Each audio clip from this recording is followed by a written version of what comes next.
En la actualidad, la educación arrastra consigo una serie de problemáticas y cambios a tener en cuenta para que el alumno pueda desarrollarse como tal. Y es que en el proceso de enseñanza-aprendizaje, hoy en día existen múltiples factores y recursos que el docente debe considerar para poder llevar a cabo su cometido. Hoy, el profesor ya no es más la única fuente de información, ni las clases están basadas solamente en sus explicaciones. Ahora, el profesor es una pieza más en el proceso donde intervienen nuevas herramientas y en donde ya no se evalúa solamente el contenido. Por otro lado, el ambiente y el contexto en el que hoy ocurre el aprendizaje es muy distinto al de hace algunos años. Teniendo en cuenta todo esto, ¿cuál sería entonces el camino correcto para que el docente pueda lograr con efectividad su objetivo? Por empezar, el educador debe buscar la autodeterminación del sujeto. Debe buscar que éste sea crítico, autónomo y autártico. Es decir, debe buscar que éste desarrolle un pensamiento crítico, para que tenga así la capacidad de desenvolverse y decidir por sí mismo, y que tenga también la forma de generar recursos para que pueda tomar decisiones y aplicarlas. Un concepto actual que tiene como cúspide esto es el de coaching educativo virtual.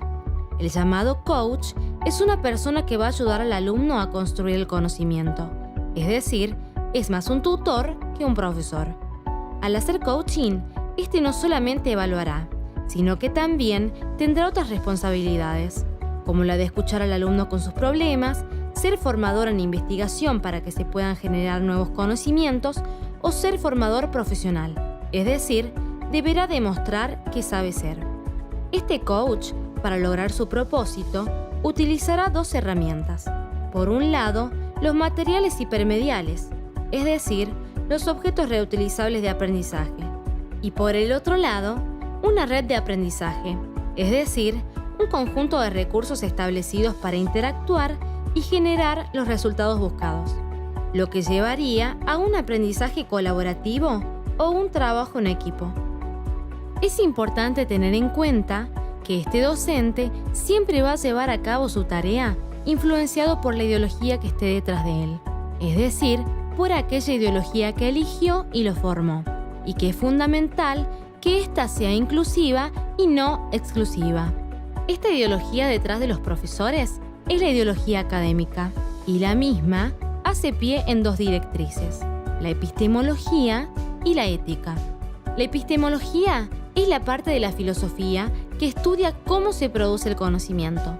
Cada profesional va a tener una epistemología distinta, puesto que en cada formación se emplea un método distinto. Así, un docente tendrá un método epistemológico y un médico otro. La ética, por otra parte, es lo que está bien para la sociedad o cultura en la que está inmerso dicho profesional, o lo que él piensa que está bien éticamente hablando. Las decisiones éticas y epistemológicas que tome el docente, es decir, cómo se dé esta intersección de directrices, provocará que éste lleve a cabo soluciones más tecnológicas o más metodológicas. Las tecnológicas orientadas al resultado son más concretas, mientras que las metodológicas orientadas al método son más discursivas. La idea es que se hagan discursos, pero que estos lleven a la realización y concreción de resultados. Ahora, hay que ver cuál sería la forma adecuada para evaluar, siguiendo claro con esta corriente ideológica. Cuando el docente evalúe, tiene que tener en cuenta las dimensiones necesarias para evaluar, buscando siempre salir lo máximo posible del subjetivismo. Estas dimensiones son tres: el saber hacer y el saber ser. Es decir, cuando se va a evaluar, se tiene que ver si el alumno sabe el contenido, si el alumno sabe hacer con lo que sabe, si sabe transformar ese contenido en algo más, y si el alumno sabe ser con lo que sabe, o sea, si aplica ese contenido en su vida y formación profesional. Este método de evaluación entra en lo que se llama la forma de evaluar constructivista, porque se va construyendo resultados, y por rúbrica, porque se van midiendo esos resultados. Esta forma de evaluar da más claridad y es más justa, tanto para alumnos como para docentes. Si ahora nos enfocamos en el contexto en el que nos encontramos, es decir, en el siglo XXI, hay que resaltar que que existen herramientas orientadas a ayudar y hacer más eficaz el proceso de enseñanza-aprendizaje. Estas herramientas son las llamadas TICs, las tecnologías de la información y comunicación orientadas a la educación. Las TICs no son algo totalmente nuevo, no son algo específicamente de hoy. Sin embargo, es necesario que los docentes de hoy busquen integrarse con este medio para poder llegar mejor a sus alumnos, puesto que estos son nativos digitales.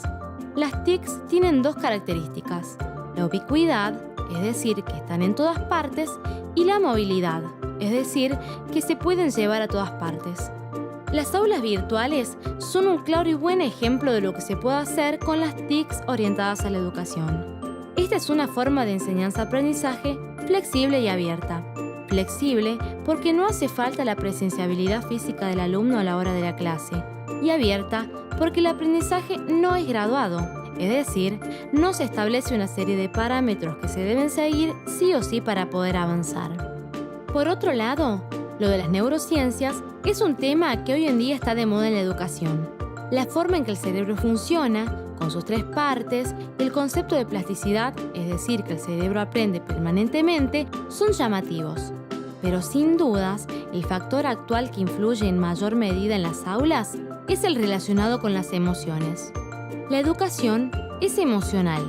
El estado emocional del alumno a la hora de aprender puede ser el factor más determinante, puesto que es transversal a todo contenido. Uno no aprende nada si no le despierta emociones. Por esto, el docente debe trabajar el ambiente de aprendizaje buscando que éste provoque una buena experiencia.